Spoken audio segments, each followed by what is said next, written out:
Welcome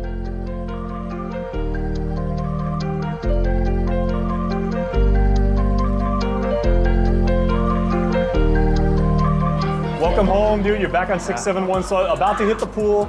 How does it feel to be home, and how does it feel to, first of all, complete your third year of college studies? You know, being a student athlete at the NCAA level is not easy. Yeah, being home is it's really great being home.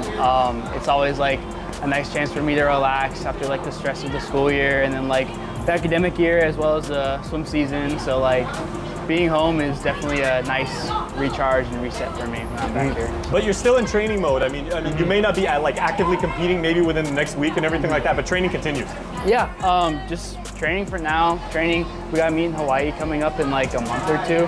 So, but it's really taking a load off my back, like not having to focus on academics as much, and just all I have to do now is just eat, sleep, and train. That's like the best part about swimming for me, honestly. Okay, now you've got an interesting story because you competed, you know, collegially and on our national team and everything. Is there a difference in like the tempo or the level of training that you have to do and get yourself ready for like those various meets? Not necessarily the training. I think the training kind of stays the same at the end of the day. We're all like chasing a black line or a time. But I think in a scope, the mental aspect of preparing for these sort of competitions is a little bit different. Like competing internationally is just a whole different level. You have to kind of really prep your mind for getting used to the pressure or even just race prep in general. So I think that's the big factor of difference, yeah. Now you're a student athlete and your major of choice is also in athletics. And I mean, you don't have a cupcake major by any means. I mean, exercise science is pretty difficult. Yeah. Talk about how you manage, you know, the life of an athlete, plus you're a college student and you've got some pretty rigorous studies.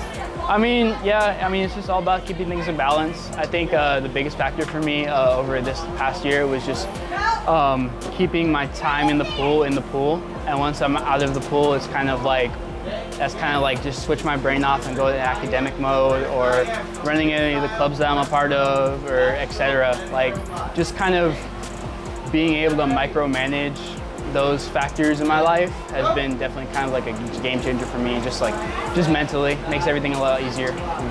And you know, you've always been, as long as I've known you, you know, you've always been an overachiever, you've always been like type A, and you were rewarded for this recently with a leadership award. So tell me about that and what were some of the criteria for that? So I wasn't really expecting it, to be honest. I checked my email for RSVP a little late, and I didn't even know I was getting an award until then. So,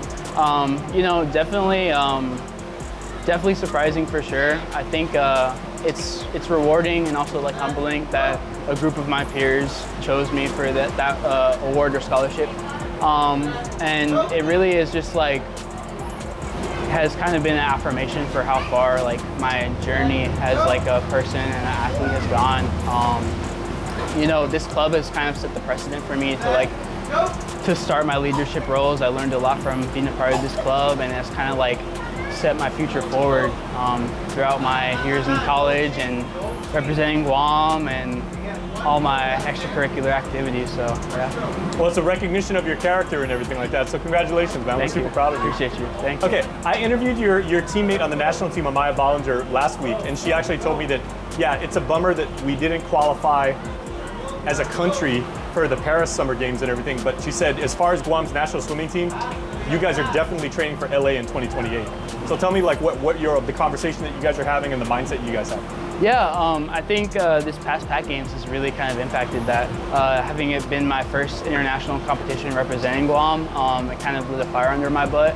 Just kind of like seeing kind of what the standard is for all the other countries in the Pacific, and seeing where we set in that kind of hierarchy, I guess.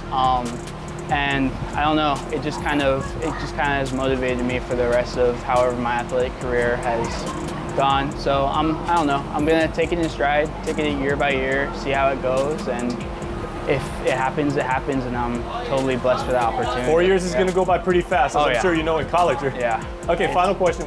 Once you finally got out of the airport, you know, you got picked up, you finally made it home, unpacked, you know, kind of like relaxed and everything like that. What was the first place you went here now that you're back home? What's the first place I went?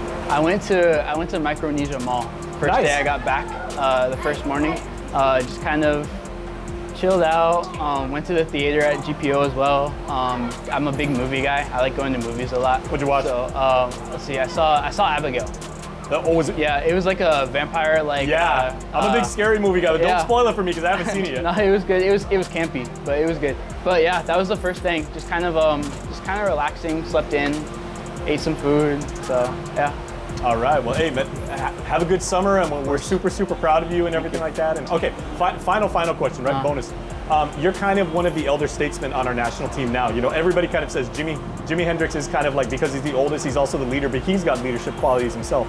How do you see kind of like your role with our national swim team? Because everybody says you're a fantastic teammate. You know, you're just one of the guys. Everybody gets along with you and everything like that. But how do you kind of extend leadership in that group too?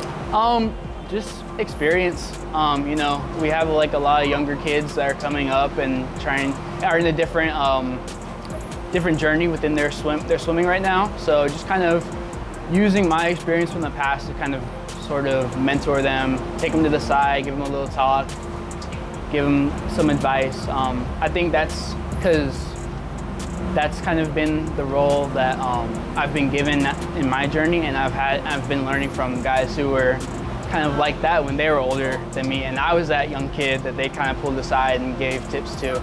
So I think, yeah, just kind of giving back and making sure that these kids are kind of coming into their own and letting them kind of do their own thing. So yeah.